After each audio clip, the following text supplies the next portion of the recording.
In this video, I'm going to teach you a very useful tutorial on how to completely remove the WinRAR application in your Windows 11 PC or laptop.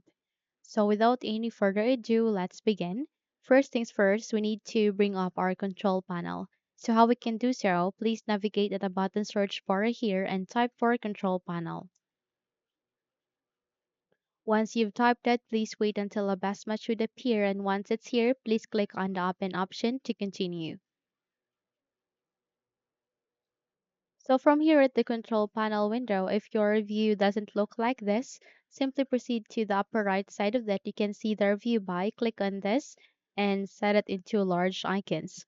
Once you've set it, navigate on the locating for programs and features, which is in my case being placed at the first row next to mail. Click on it, and the moment you do it, you would be able to see this kind of window where you can uninstall or change the program.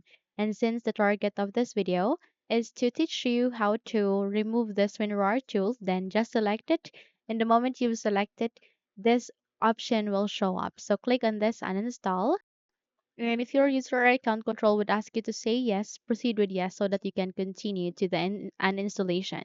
So click on yes, and in that way you would be able to completely remove the application. In my case, I don't want to since I'm using it.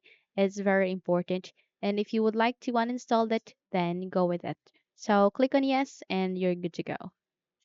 Now, if you think this video helped you a lot, then please don't forget to subscribe, hit the like button as well as the bell icon to be updated for more tutorials like this.